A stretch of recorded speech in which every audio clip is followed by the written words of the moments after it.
All right. All right. All right. Welcome to Sphere Status 2026. I am Cody Adams.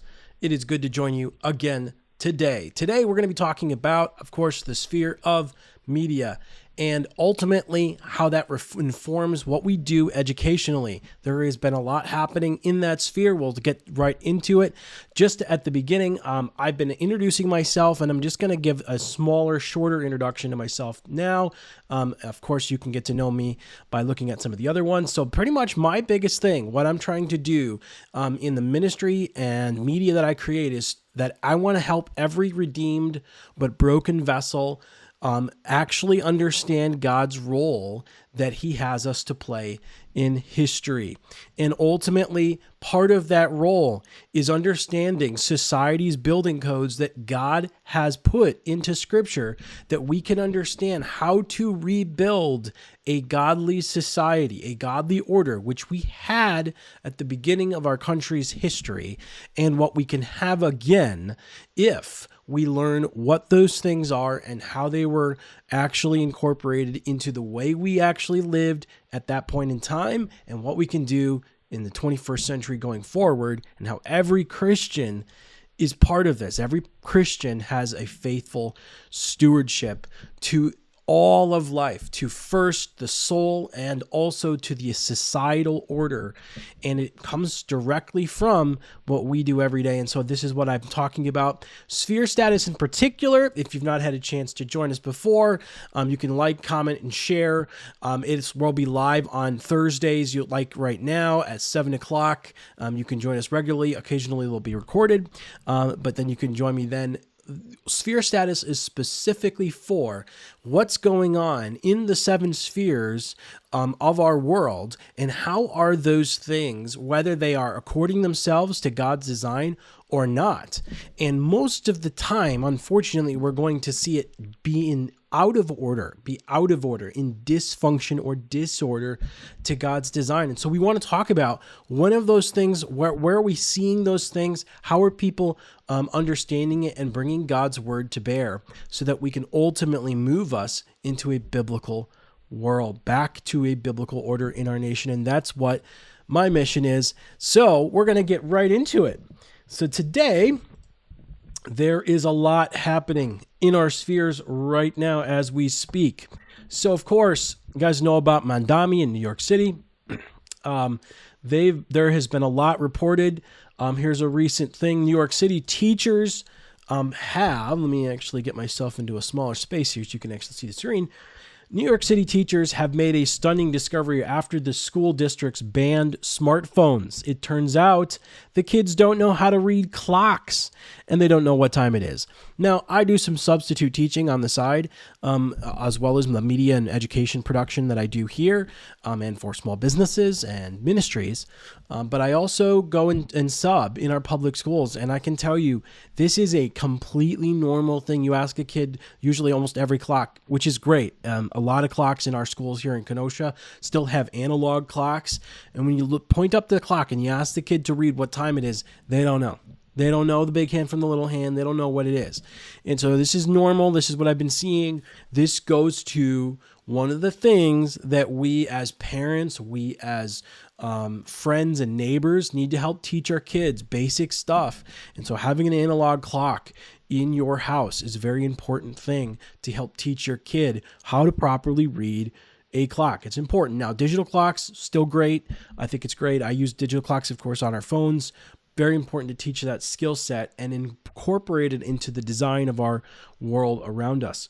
And so, yeah, that's a really big problem. Now, the other thing is, we've talked about this before, is schools banning smartphones is an important thing when you're in a academic environment. The only way you have your students learn anything is if they pay attention. And they can't pay attention. This device is literally designed to drive attention away from the educator and to the device. And so that's one of the reasons it's been banned. Usually that's a good thing when the main emphasis of education is on the educator and you have a large body of students in which you have to educate. The other way around, however, is the best way to learn. is the individual learning. And so that's one of the reasons why I challenge this idea that we should even be having our kids in schools in the formal environments in the first place, because true learning happens independently and investigatively by the individual. No parent, no teacher, no school district can actually make your child learn. It has to be on their own terms. And so what would be better is if they've learned to learn for themselves rather than from other people. And so I'd highly recommend that you homeschool your kids. And we're going to talk more about that in a second. But this is a huge deal. And of course, New York City having now elected their mayor, which we'll talk about that when we talk about the other sphere of policy, their communist mayor, which is also happens to be an Islamicist. And this is one of the things that is a good shift that we're seeing in the school districts, away from smartphones to actual more analog things. And that will be good when you're trying to get attention. But ultimately, what's happening in your schools is not what you think. There's a reason why your kids are being targeted, because they are in a soft space, soft zone. And so one of the things is we are designed to have protection by our families for a reason. And so we know that shooters and other bad actors are trying to actually get at anybody, but particularly children, whether that's their mind or their body, because they're in a formal school environment. And because our system of governance in our local vicinities do not protect by having the teachers, the immediate authorities within the classroom to be able to protect who's in that classroom, even potentially from other classroom members. In a house, someone invades your house and you have the ability to defend yourself with the tools at your disposal that you are allowed by the Second Amendment to handle. And so the immediate leadership of your home has the ability to deter a bad actor trying to do something in your vicinity. This is not the case in a formal school environment. One of the reasons why I advocate, if you're going to have formal schools, to arm your teachers. But secondly, you're not going to arm your teachers. Then number two, you should be recognizing that this is going to be a potential threat. And it is something that I think about and I pray against every time I walk into those classroom school doors, because in the public school system, it is not set up to be able to handle a real threat to the degree that is necessary to stop harm from happening. And so it is just not set up that way. And ultimately, you are safer at home, where you have less targeted in a public space that's designed also ultimately for getting more people into a single space, which is what a school shooter wants. And so the Covenant shooter targeted this school specifically because it was Christian. This is not just going to be something that I'm going to be talking about, is that it's not just school shooters who are targeting Christians, but it's your teachers. Not with a bullet, but with an ideology, which we'll see in a moment. If you do not think that your school systems are going to brainwash your kids, they are designed from the ground up to brainwash your kids towards a certain direction. And in a public school, it is for a socialist, Marxist outcome. I watch it day in and day out. What's in the class? I walk in, I'm a substitute. I'm handling the material of other educators. When I have the opportunity to teach, I do not teach the wokeness that's latent in the material, or latent or blatant. I literally correct it in the process of doing that through using a worldview analysis and potentially directly giving people opportunities to question the narrative that they're being told. And so this is a real problem. You're not just going to have your children targeted by bad actors like this, but by bad ideology. It is equally as dangerous, not only to your kid's body, but to your kid's soul. And this goes for your grandkids. If you have grandchildren, this is what's happening. Widespread. Oh, but not our school. You have no idea. You have no idea. And so not only is there an actual threat against Christianity, particularly Christian or Christianized worldview or conservatism, as we know with the Charlie Kirk thing, man, I can tell you some of these kids are absolutely spouting wickedness and reveling in the death of Charlie Kirk when I go to some of these public schools. It is sickening, but it's not in those kids' cases, it's likely not because they chose to do that. They are being taught by their parents and by the media and everybody around them and their own, of course, then immaturity, to literally mock and glory in the suffering of Charlie Kirk and his family. And so this is a real serious concern that every parent, every grandparent should be having. You do not, if you want your kids to survive and be ordering themselves in a world in which is not going to be self-destructive or harmful to them, you need to pull them out of the public school system. And mind you, it is not much different in private schools. I've taught in private schools. The way they handle the students, not much different. Well, they have Bible classes. Yeah, but the way in which the framing, people understand, they're with their peers 24/7, 365. Who are they learning to be more like? They are not really learning to be more like their teachers. Your students are not learning to be like their teachers. They're learning to be like their peers. And so that doesn't change whether you're in a private or public school environment. The body of people who are going to be influencing your children is primarily going to be immature people your age, your kids' age, your grandkids' age, not the teachers.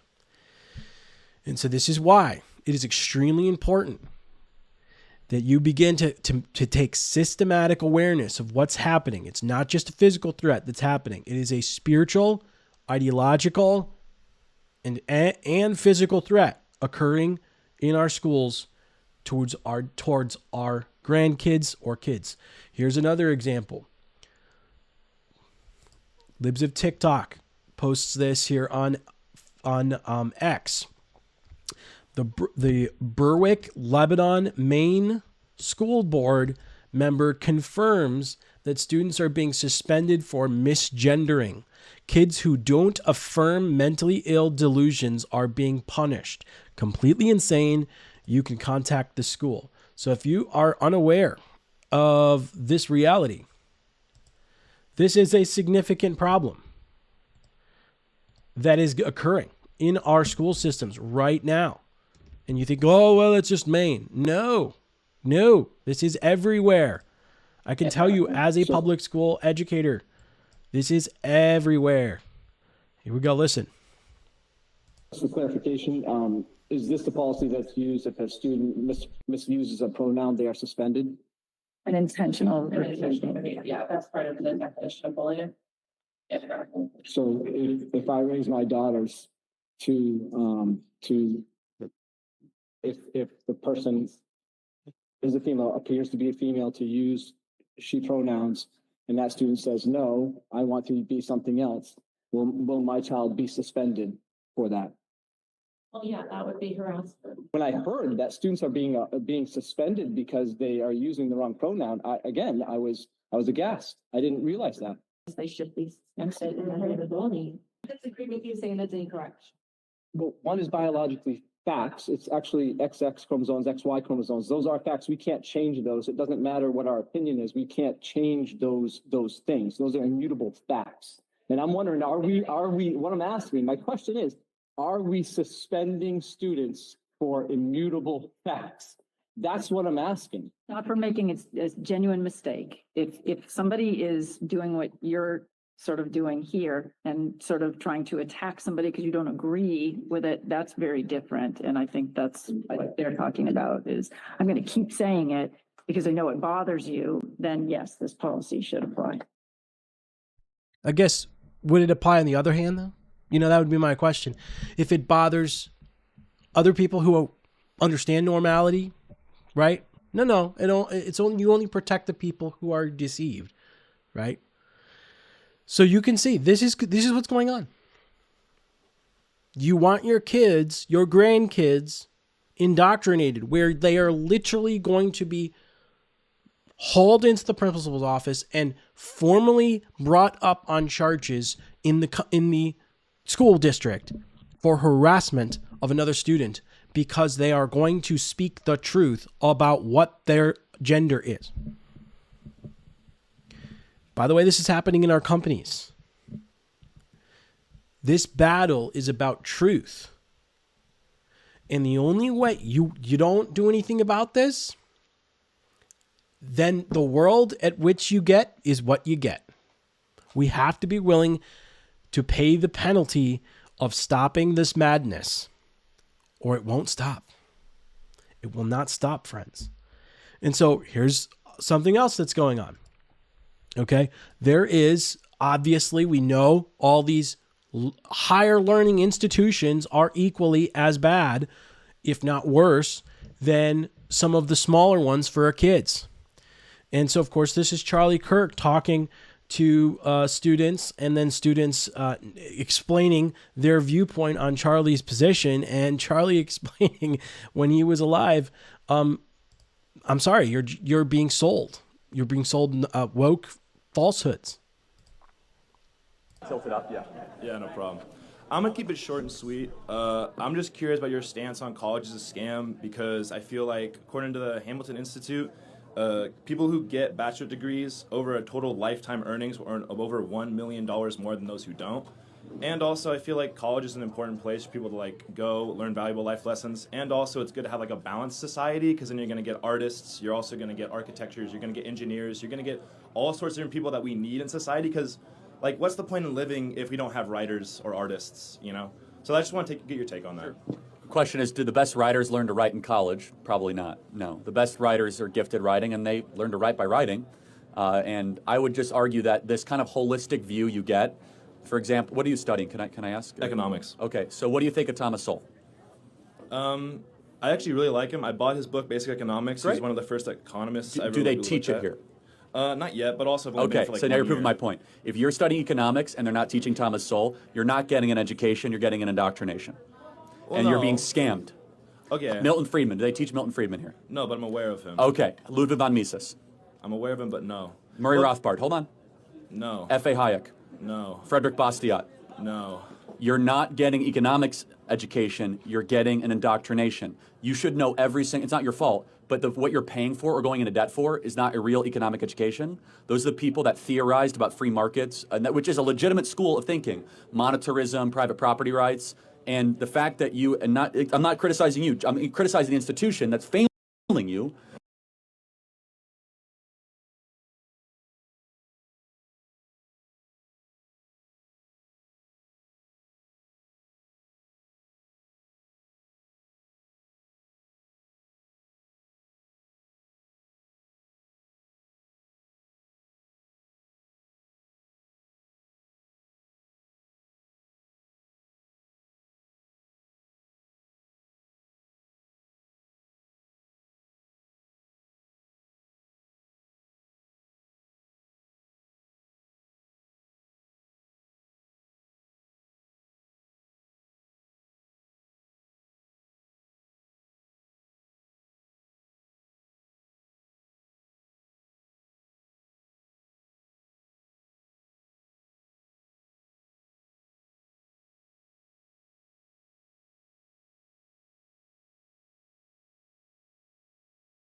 You don't get that in these schools. I was muted there. Compare contrast is something that you have to get. And the only way you get that is if you go to a non-public institution and one that you've closely vetted to ensure that they're not going to be doing what the left does. And so a lot of these places do not do that. And ultimately, You're getting scammed. And this is what Charlie's point is. You can get an education without going to liberal indoctrination. I actually believe these universities are much more closely attuned to, rather than an indoctrination camp, they are a pagan temple. Because if you think about where the left goes for what they do, it is the university system. It really is the pagan temple where you learn all the pagan things and are brought up in the pagan mindset and in the pagan system of world. And so this is the reality that you're paying for. That you don't know what these people believe and you're not being taught that rigorously proves my point that college is a scam. Yeah, but again, I've only been here like a semester and a half. So, But what do you know who John Maynard Keynes is? heard of him. Actually, we did read about him a little bit. Okay, so you read about John Maynard Keynes, but In you class. weren't Keynes. Yeah, in class. I learned Yeah, about it okay. in class. Right, so that's my point, is that they'll teach you Keynes, but they won't teach you one out of the 7 people that I mentioned of Bastiat, Hayek, von Mises, Rothbard, Sol, or Friedman. And that proves my point, which is that it's all demand side. It's all one picture of an economic argument that is not the complete picture of what now maybe later on you'll get a supply side, economics teacher here. But this idea that you go to college to kind of get your worldview liberated, yet you get your worldview altered, to be perfectly honest. Secondly, to your point of earnings over a period of time, it matters completely and solely on what you study. Yeah. If you study the liberal arts, even after 10 years, study came out yesterday, 16 lowest paid majors happen to be some of the highest majors that people actually go and study, which is... Yeah, so this is the key. It matters where you go and where you get your information. Now, it's very important to understand that this is pervasive. This is not simply a one-time thing. This is a pervasive thing. This is going back a bit, where Charlie was talking to a gal in the crowd and explaining this very truth, that you are being indoctrinated in the framework. They don't even know what's happening. Listen. May I see your criminology degree? Do you have one? Let me ask you a question. So do I need a criminology degree to be able to understand that 75% of blacks don't grow up with 2 parents? To be well versed in it, I believe so. Do you have one? I don't, but I'm studying it. Okay, right but now. you Oh, she studied it. exactly. But you did the same thing. You looked at a statistic, and he did the same thing. You Look, don't have a criminology Have you degree, even and taken a neither does criminology he. course? Have y'all Hold on taken a second. one? You're doing an argument from authority, okay? It's a fallacy. So the laws of physics don't change whether or not you're a physicist, okay? The law of thermodynamics doesn't change whether or not you take a course on it. Answer the question. Why do blacks have a broken family versus a nuclear family, and does that translate to higher rates of crime? Do you admit that? Why is it that blacks don't have parents, though? Why? Good question. We subsidize single motherhood in this country through the federal government of the United States. May I? This is exactly what happens. Okay, what about Rocky goes to Belgium and fights the Belgian prime minister? No. Rocky gets in. So yeah, we've got a reality here that just because we think, these kids are coming to a worldview analysis that if you don't have a piece of paper, you're not allowed to speak. And this is the key. You don't understand what this is doing. This is all an argument from authority, and it's always the left trying to be in the authority seat. And so the question is not whether or not someone has authority, and the question is not whether or not they're certified. The question is whether or not they reflect truth and they can reason for themselves. And they can demonstrate the skill set apart from any kind of documentation. And so this is one of the core things that we as a society have to be willing to accept. We as a society have to be willing to accept that educational gatekeepers are not what it means to have an education.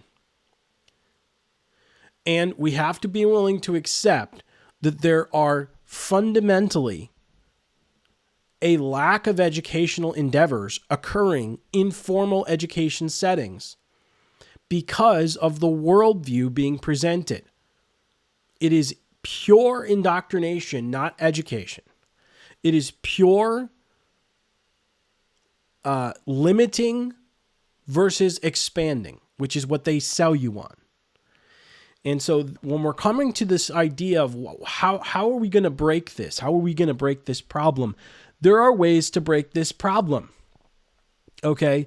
And part of this is just more of a lot of the same argumentation here. A lot of different people waking up to the reality that they've been lied to by the leftists, by liberal education, and starting to come to a better position, understanding and awareness of what the reality of the world is around them, and they've been told a lie.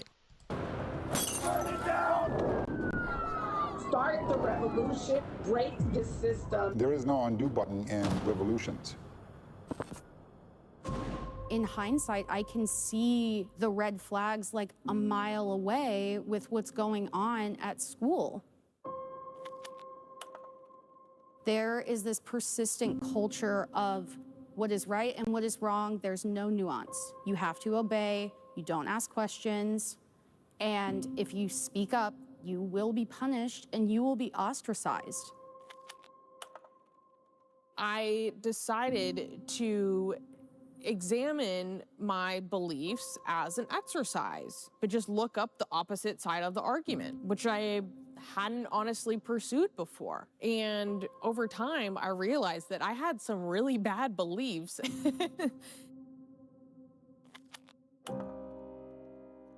I come from Iran. My parents were believers in the Islamic Revolution. And like millions of other people my age, I was told and I believed that I was living in the best country in the world until sometime in high school when doubts started.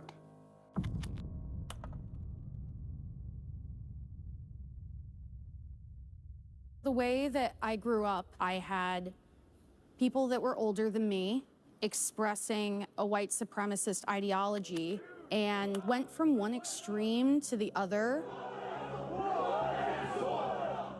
I felt so much shame and guilt that instead of finding nuance, I just did the exact same thing, but on the opposite side, as a way to atone for my sins, essentially.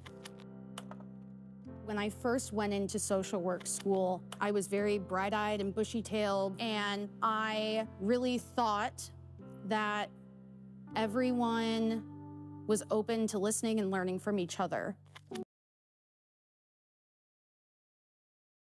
So the key here is really that the way in which we think of the education system isn't educating, it's driving home an ideology. So what are you going to do about it, Hamlet? Okay, well, what are we to do as Christians? Are we to do as people who are outside of the system now? We're not in the university system, but our kids are, our grandkids are. What are we to do? Well, they have to be trained. Well, what are we to do? Well, friends, first and foremost is to recognize the problem. And secondly is to not feed into the problem, right? So the question is, what are you going to do about the problem? And number one should be to continually bring awareness to the problem. But number two is to don't feed it. Don't fund it. Don't say, kids, you want to go there? You're going to have to raise yourselves, because this is giving money to people who are lying to everyone and want to destroy our country and ultimately Christianity. You have to decide for yourself. You're not going to allow yourself to participate in these things. And then start to find alternatives. And there are alternatives out there. And so one of the things to recognize is we are recognizing that there is a need for going back to what we used to understand about what was important. One of the big emphases of the left is STEM. Everything is STEM. Everything is science and engineering. As if that's all that matters in life. Well, there are more important things that have been ignored that literally make life meaningful, that make a difference between not just matter, but what matters.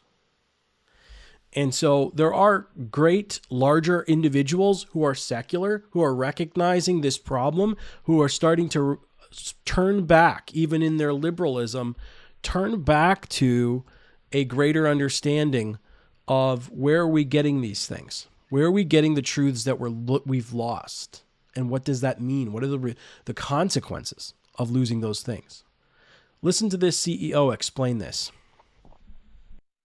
I'm in some weird rooms because of the nature of my job. So I hear someone say, hey, tech billionaire, what should my kids study? I'm worried for my kids. Well, they should study coding, physics, and then 5 minutes later, as if that answer didn't happen, someone will say, to what do you attribute your success? I mean, deeply when you think about it. And the same person will say, my deep reading of philosophy and the Stoics. And so then I'm thinking to myself, well, which is it, dude? And then I start to extrapolate from there and wonder if there is a thinking class that's emerging where they're like, we're going to read philosophy and we're going to read the liberal arts and we're going to study history. Big words. Well, we'll handle all the big words for you. It's like when they asked Steve Jobs, boy, your kids must love the iPad. Steve Jobs said, my kids don't have an iPad. And then his biographer, who spent time with his family, said he wasn't kidding. There's no technology. At dinner, they're talking about art and history. The hardest chapter I've ever written in my life of any book was the chapter on grounded competence and strong ground. What is the set of skill sets and mindsets that I think we're going to need to future ready and future proof ourselves to be leaders moving forward? And I think what was hard about it was the complexity of, it was probably a combination of 30 different mindsets and skill sets.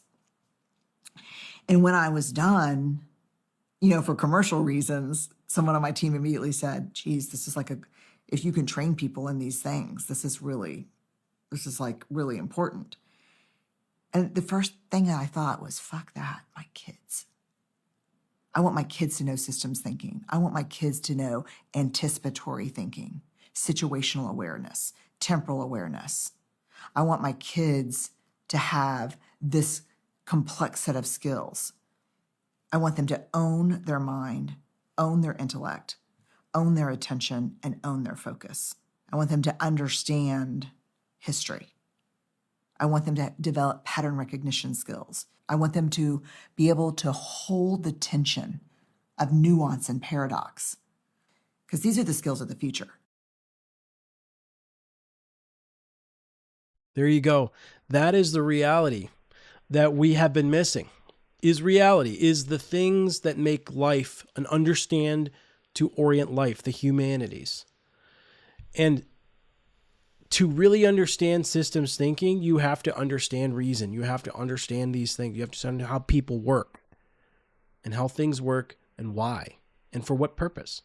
What purpose are we made? And so you don't learn about these things anymore in school systems, private or public. Most of the time, you're just not going to get it. Now, classical education, maybe. But there's a lot of things. So what are we to do? Well, here is Pastor Doug Wilson explaining what he thinks we ought to do. Millions of evangelicals still have their children in the government school system. Get them out now. Having Christian children in the government school system is what theologians of another era would have called sinity sin. Not a little smidge of sinity either. Not really a debatable matter. Stop it. Crash the system. If there ever were to be a true reformation among us, Christians leaving the public school system would form a refugee column that would make the Mississippi River look like a solitary tear running down Horace Mann's cheek. In order for all Christians to get their kids out of the maw of this government school system, what would it take precisely? How many outrages would have to be slathered over the tops of all our heads before we said something like, "Friend, enough"?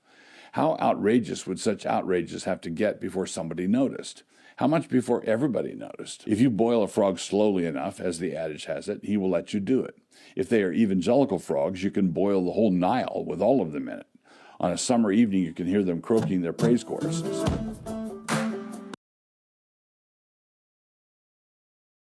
So that essentially, Dr. Wilson or Pastor Wilson is a theologian. He's coming at it from a theologian's perspective. And if you just took a general survey of what the direction of our schools have gone and what our theologians, even in their day, were saying, they're going to go, why would we do this? Why would we do this to our own children or grandchildren? Why would we allow our friends to do this? If we're really serious about recovering America, why would we do this? This has to be one of the core things that we stand on, is we're not going to give our kids back to the leftist woke mind virus that is a part of these things. And we have to be adamant that you're not going to fund those things. The only way we change this is if we start to actually take back our institutions, and we first do that by just not participating in how they are currently being promoted and what they are intending to do with our future generations. Homeschooling is the way in order for us to do this. Now, a lot of people have some difficulty with that. Get used to the thought, because it's going to get worse before you ever beyond what you could ever imagine, until we are willing to admit the truth that homeschooling is the only way forward. Why aren't your kids with you? Oh, you public school. That's an interesting choice. So are y'all still doing that public school thing? You're going to pull them out and homeschool them for high school though, right? You know, we had a public school neighbor once, and they were just a little odd. So I feel like, I don't know, I'd be careful if I was you. This would be if homeschoolers talked like public schoolers. What would they sound like? Oh, you public school? Oh, I had a friend named Kirsten who public schooled. So you must know each other. Do you know each other? Oh, you public school? That's your son, Timmy, over there? Come here, Timmy, I want to quiz you. Oh, you public school. I couldn't imagine. Couldn't be me. Being away from my kids all day, just... I could never do that. But it's great that works for you. Aren't you worried about sending your kids to public school and them not being prepared for the real world? I mean, they have to raise their hand to ask to go to the bathroom. They're only with peers their own age. How will they know how to spot a poisonous herb, or how to change a tire, or how to properly hold a chicken? Oh my gosh, y'all public school? I can't even tell. I would have never thought you were public schoolers. So do y'all have to wear pants every day? Bring your kid over here. I want to see if public school teaches them how to identify beauty berries from elderberries. Come here, Tim Tim. I don't know. All I'm saying is I've never met a public schooler that didn't turn out weird. So, yeah. Timmy, tell me right now, who was the first president of the United States? Huh? And what's that herb over there? The end is nigh, people. This is a real thing. If you've not been homeschooled, you don't know the kind of things that get told to you if the shoe is on the other foot. In this case, man, people are obnoxious to homeschoolers. And I'm telling you what, if the shoe was on the other foot, they would not feel good at all the same way as they think they're going to get back. And this is the thing. We really do have to start flipping the script. Because the reality is it's God's world. It's God's truth. The responsibility is to the parent. There shouldn't be this is unusual. In almost all of human history, the primary education responsibility was on the parent. It has only been in the last 100, 150 years that this has been different. And it's, by the way, only really in Western society, modern Western societies. For most of human history, including in the West, parents educated their kids at home. Yes, they also had aid from churches, and yes, when they went to another layer, they would go to college potentially to do specific training, whether it's theology or law, things like that. But no, that happened at 14 years old is when they went to college or seminary. And most of them were entering into the workforce at 14. That's most of human history. For a good reason. They didn't have the teenage years. Teenagers were still teenagers in terms of where they were, but they were in the workforce. They were working. Okay? So in terms of the teenage, I just want to be lazy and just sit here and do nothing and eat Cheetos and try to hang out with babes. No. They were working for a living, or they'd get in trouble. And we have lost all orientation. The reality is we need to flip the script. And I like this. Is hilarious. It's a great little comedic thing. That Hot Mess Homestead, recommend them. But we need to start flipping the script, guys. Grandparents, parents, flip the script. Visit HSLDA, Homeschool Legal Defense /get-started. And you will see this page here. This has all sorts of resources for you to begin the process of learning how to homeschool. And yes, I know there's a process, okay?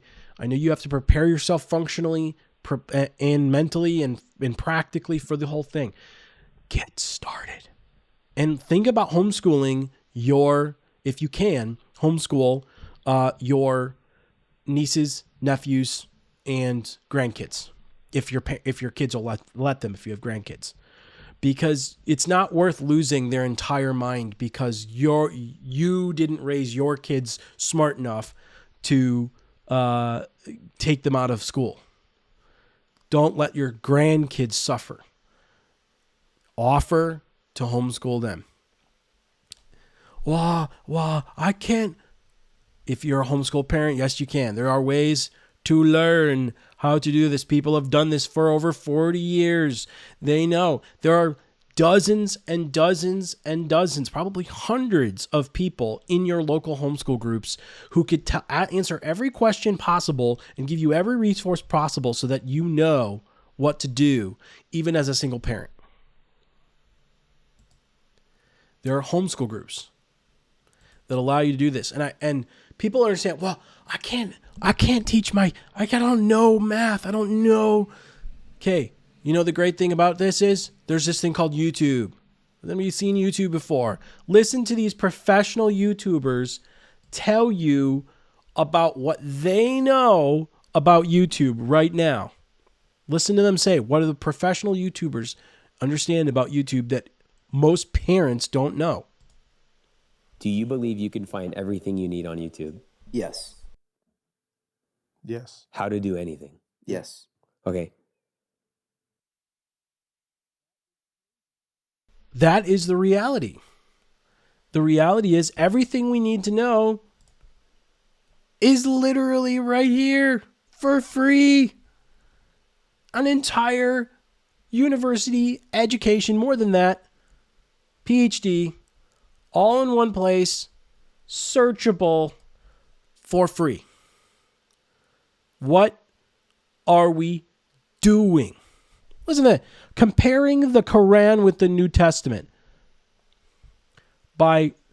This is by Wes Huff, who is a college level or PhD explaining this. 46 minutes and 20 seconds. And he's going to walk through everything that you need to know. He's got really good freely transmitted graphics text. and stuff. And right up. What are we doing, guys? No excuses. No excuses. Now, if you believe there is a hole in instruction, whether that's formal instruction in homeschooling, whether that's formal instruction in public school or private school, whether that's formal instruction in college, whether that's formal instruction in a trade school, if you believe there's a hole that needs to be filled, that you have the knowledge to fill, guess what? Look at this. For free. Can anybody see that? Let's just zoom in. Can we zoom in on this? Let's see if we can zoom in here. Computer's a little slow because I'm zooming in here. Click the create button and you click go live. Upload video. No excuses. There's a hole in instruction. You fill it. Get yourself. I'm using a cell phone right now for my camera. This is all done with a basic gaming computer that you're seeing here.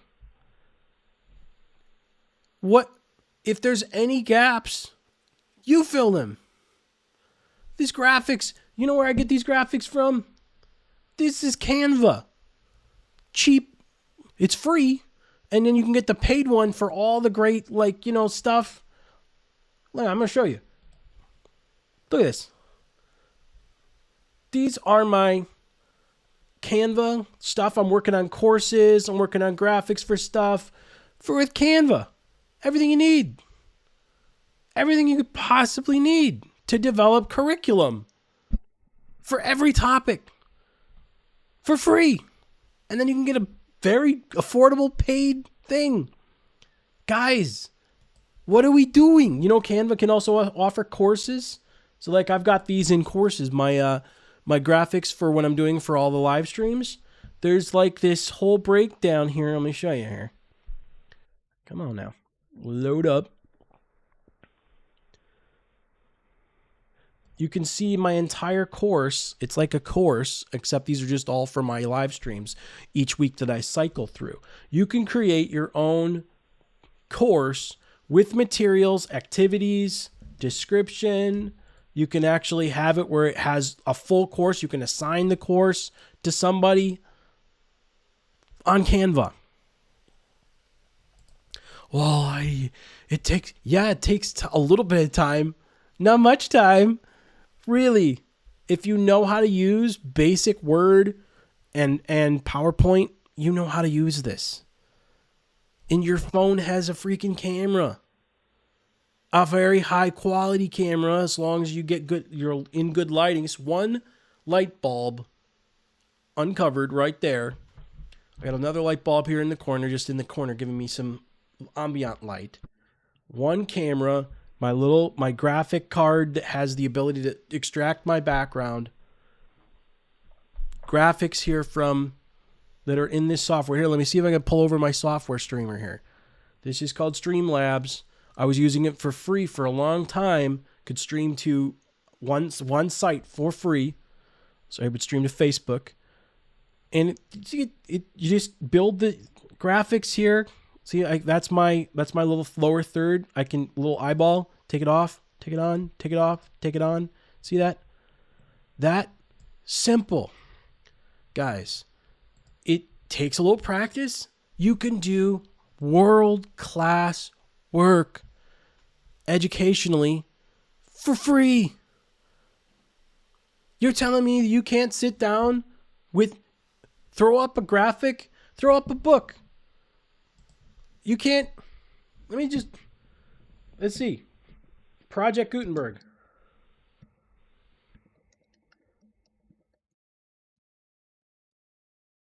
Project Gutenberg has free ebooks.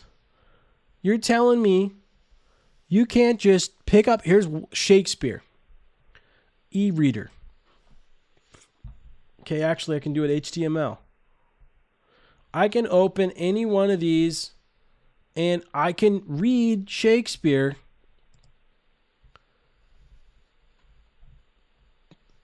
You can't sit down and do this. I can do a Google search.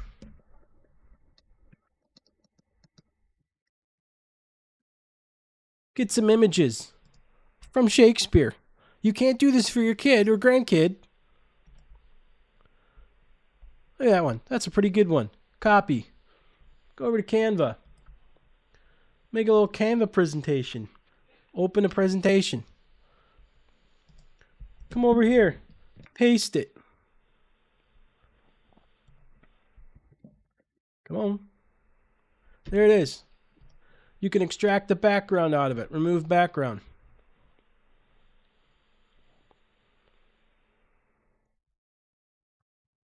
There it goes. Boom. Text. Right onto the page.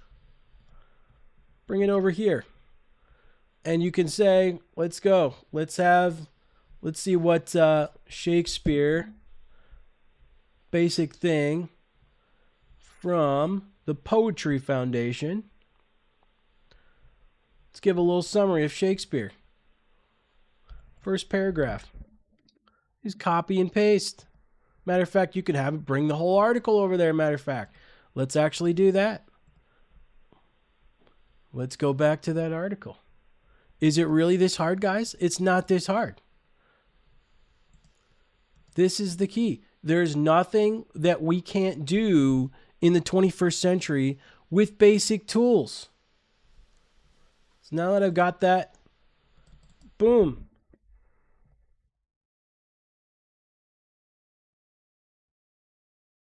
Make it easier to read. Oop. Subtitle. Make it a little smaller.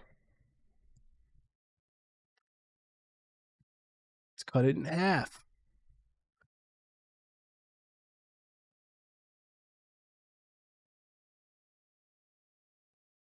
Boom.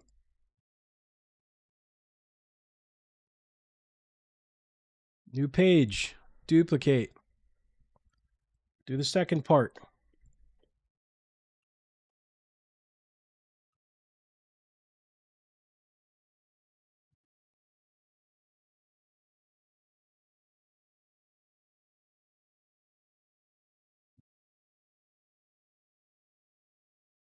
Left justify. Move the text. Okay. Boom. We got 2 slides in the span of a couple minutes. Now you can't, look at this. Now I'm just going to click present. I've got myself in the corner here. While William Shakespeare's reputation is based primarily on his plays, he became the famous first poet, with the partial exception of the sonnets, in 1609. Quarried since the early 19th century for autobiographical secrets allegedly encoded in them, non-dramatic writings have traditionally been published or pushed to the margins of the Shakespeare industry. Look at, I'm making a whole Shakespeare presentation in seconds. It really is easy. There is no excuse. There's no excuse for not educating yourself and your kids. And you don't even need to do it yourself. You can go to YouTube and find someone who's talking about something crazy educationally, who's a good source. I don't know. That's why I need to go to school. I don't know what's a good source. Really? Do a research. And there's this really amazing thing called ChatGPT. Guys, there's no excuse for not creating content that needs to be said out there. If you already have the expertise, make it happen. If you don't have the expertise, learn about it and then make it happen. If it's already out there, share it. Right? We don't need the freaking liberal education system, the indoctrination, what I would consider is the temple of a pagan temple. We don't need the pagan temple. Okay? This is what I'm trying to tell you. This is so important. If we continue to allow our grandkids and our kids to be given this education that is pagan, that is wicked, that is one-sided, it's our fault. It'll be our fault. We'll have done it. We'll have allowed it. We know there's a difference. We see there's a problem. But what are we going to do about it? Don't put your kids in schools. Don't fund schools. Don't encourage them. Encourage them to teach their own kids. And first do it yourself. And if you're a grandparent, this is your calling. Your calling is happening right now. Whatever you're doing, you can't change the way you led your kids in the past who now have their kids, but you can do something about your grandkids. You can sit them down. You can walk them through things that the school system will never teach them, or will teach them lies, or their parents, unfortunately, won't teach them.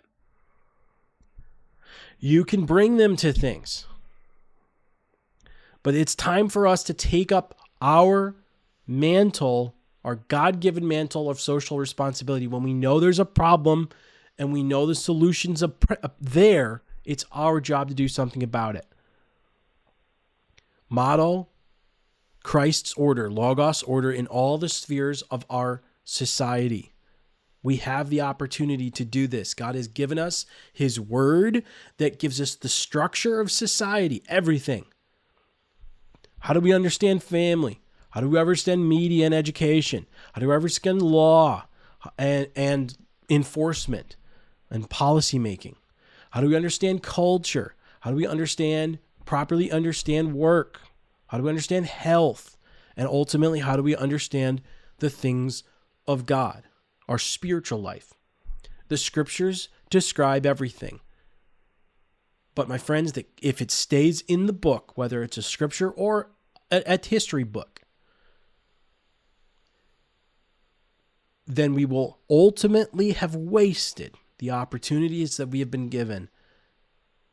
We will have allowed harm to come to the people in these spheres, to our family members, to our generations, to our legacy, because we won't be the ones in the chair doing something about the problem. We want to blame somebody else. We want to say it's the world. We want to say it's the Democrats. We want to blame everybody else and not take responsibility. Well, we have to take responsibility. We have all the tools needed to bring reformation to these places. We have all the opportunities. We interact with each one of these on a daily basis. We just have to be disciplined in understanding what God is expecting us to do and to do something about it. Well, friends, that's why I've created this workshop that I'm offering. If you want to stick around and learn about this, please do. Go to my website, storyscapedesign.com. I'm going to be having this form. I'm going to fill this out. There's a different form I'm going to be putting in here. Swapping it out quickly. You can fill this out and it would just send me a notification. But I'm going to put one where you can actually register. I'm offering a workshop online, $50 at the beginning of this in January here. That's going to be a 90-minute workshop for patriarchs, for older Christians who know that they have this responsibility to do something, but now that they've raised their kids, they may be retired, they don't know what to do about that, about the brokenness of the world.